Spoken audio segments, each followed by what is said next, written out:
Халелуя, шинэглэний мэнд хүргэе. Та бүхэн сайхан амарсан уу?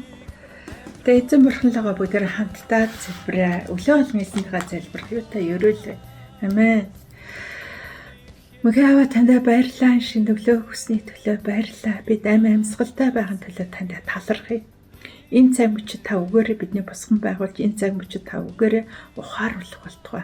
Эзэн та өөрөө алдарших болтугай. Эзэн Есүс Христийн нэрээр залбирanгуйж байна. Амен. Амен. Тэ өргөжлөлөд бүгдээрээ Тесалоник номынхон 3-р бүлгийн 13-аас 15-ыг хамтдаа уншъя. 13-аас 15-ыг уншъя.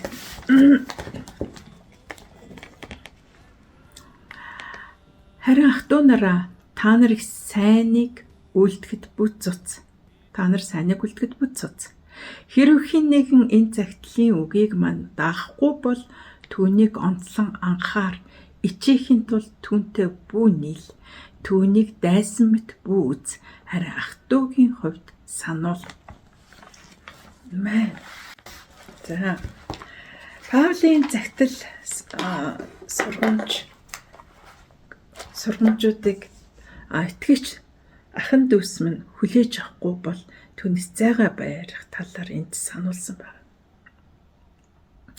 Тэгвэл өнөөдөр энд сэдв бид нэр сайныг үлдэхдээ шантрахгүй байцгаая гэсэн сэдвэр. Энэ сэдвийг авъя. За учир нь энд яагаад гэсэн бэ гэхээр зэрэг бидэнд өнөөдөр хэлж байгаа ятгалын үг байна. Энэ ямар ятгалын үг вэ гэхээр сайныг үлдэхийг уриалж, сайныг үлдэхийг уриалж. Хэрэг бид сайныг үлдэхгүй бол ёрын муу зүйлийг үлднэ л гэсэн үг. Угаасаа энэ дэлхийн сайн муу талтай. Сайныг үлдэж байхад бид Бурхныг алдаршуулж идэг юм аа. Бид бусдад сайн мэдээ түгээж, бусдад урам зориг өгч, бусдад туслалж, бусдыг урамшуулж байхад, бусдын төлөө залбирч байхад энэ бүхтийн дээр Христийн бие босгон байгуулагддаг юм аа. Амен. Энэ бүгдийн дээр Бурхан өөрөө алдаршдаг юм аа. Амен. Тэгвэл Илч Паулын хэлж байгаа зүйлийн гол утга санаа бол нөгөө бидний төлөө залбираасаа, нөгөө бити залхуураа, тийм ээ, энэ итгэл дотор бацсахсан энэ зүйлүүдийг хийсэн энэ загтал бичсэн загтлуудыг үнэхээр үл дагаад, тийм үл оошоос нэгэн байгаа бол та тэднийг хичээхийн тулд тэднээс зайгаа хав гэдгийг, тэднтэй бүү нийл гэдгийг хэлсэн бэ. Яагаад? Тэд нар гэмшлэр эргээгүй. Тэд нар үнэхээр ихэмсэг бардан байгаа учраас тэднтэй бүү нийл гэж байна. Тухайн ахын чуулгануудын хувьд маш итгэлийн ахын дус чуулганаараа айгу дотн бие биенээ мэддэг, тийм ээ, юм байсан байгаа. Өнөө үеийн чуулганд бас хүмүүс оролцдог. Гэхдээ тэр болгон тэр анхны үеийн тийм дотн ховор байдаг. Гэхдээ л эсийн бүлгээрээ бид нар дотносдог, бүсээрээ дотносдог, сүмээрээ дотносдог, жижиг бүлгээрээ дотносдог байна. Зарим тохиолдолд жижиг бүлгээр дотносож явчих зарим хүмүүс алга болдог. Юугаар алга болдог гэхээр хэд дэлхийн зүйл рүү хушуурдаг, хэд мөнгөний ханис хушуурдаг, хэд өөрийнхөө үзэл байдал ихэмсэг бардан байдлаараа ахын дүүсээс холдож идэг. Мөн зарим гим нүгэлтэй авчирч айрагтан сох дуурах, тийм үү? Гим нүгэлтэй аваад ахын дүүсээс бас холдож идэг. Тэгвэл тэднийг тэр ахын дүүсээ бид нэр Христийн хайраар урамшуулж, сануулж тэднийг гимшилт ятгах нь чухал юм аа.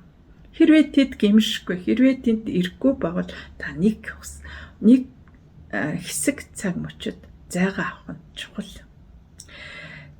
Ийм асуудлууд бидэнд өнөөдөр их тулгардаг л да. Заримдаа бид нар ингээд ятгаад дуудаад л те гимээсээ эргээсээ гэж хэлээд байдаг. Улам цаашаа яваад байдаг. Эстэ ирээсээ, сүмдээ ирээсээ гэж гуйгаад байдаг те.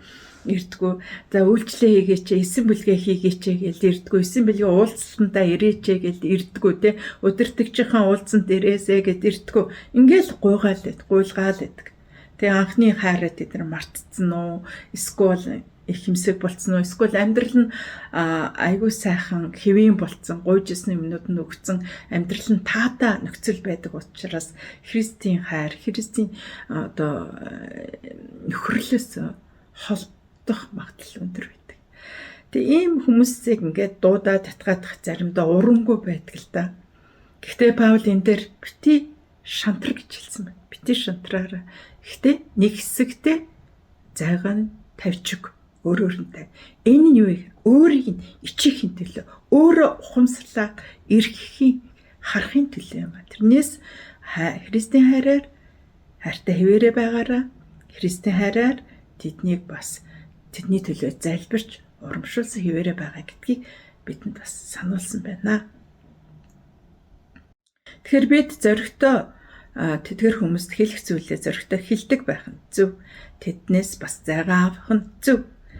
Учир нь Бурхан тэр хүмүүстэй өөрөө тооцоо бодож, Бурхан тэр хүмүүстэй өөрөө бас ярилцдаг учраас тэд нар хизээ нэгэн цагт ойлгоод, ухаарад, гимшээд ирэх цаг нь ирэх болно. Тэгвэл бид нар өнөөдөр бусдад урамшуулж, бусдыг босгон байгуулж, бусдыг хайрлаж явах энэ цаг мөчтөө үнэхээр шантрахгүй байцгаая. Тийм ээ? Бүүт цуц гэж хэлсэн. Сайн нэг үлдэгтэй бүүт цуцаа гэж хэлсэн. Тэгвэл үнэхээр бид сайн үйлс хийхдээ шантрахгүй, цуцахгүй байцгаая гэж уриалж байна. Үнэхээр хүн гэдэг сул дорой шантардаг. Паул магадгүй тэр үед ч гэсэн шантарч байсан байх. Хилээлхэн ойлгохгүй хэдэн тухай захаа 2 дахь захаа бичлээ ойлгохгүй байна. Хэрвээ юм байвал ингээрэй гэд тухайн чуулганд хэлж өгч байгаа. Тэг бид нар ч гэсэн шантардаг. Дуулуургүй хаана дахин гэл хэлээд шантардаг. Тэг өнөөдөр ч гэсэн би энэ үгийг уншиж байхдаа өөртөө уран болгож сайн үлсэхтэй шантрахгүй байя. Эцэц цусгүй л хийх ёстой юм аа хий гэдгийг л санаж авлаа. Тэгээ бүгдээрээ хамтдаа эзэн бурхан руугаа залбирая. Тийм ээ аваа, бид сайн үлсэхтэй шантрахгүй бай. Таны хүмүүс эзэн минь биднийг үл тоож, таны хүмүүс ихэмсэг харцаар, таны хүмүүс гим нүгэлтэд автаж, таны хүмүүс үнэхээр өгөнд дуулуургүй хандаж явж байгаа бол эзэн минь та тэдэнтэй өөрөө та үнэхээр халамжилж өөрөө босгоор бид зөвхөн л хэлэх зүйлээ танаас өгөгдсөн ятгалын дагуу танаас өгөгдсөн үгийг тунхалж үнэхээр тэдний төлөө залбирч Христийн хайраараа салахгүй байхыг та бидэнд урам зориг өгөөрэй. Тэднийг үзэн ядах биш хайрлах сэтгэлийг бидэнд өгөөрэй эзэн. Бас үнэхээр бусдад тэр сайныг үлдээ сайн мэдээ түгээхдээ шантрахгүй байхад та бидэнд урмыг өгөөрэй эзэн.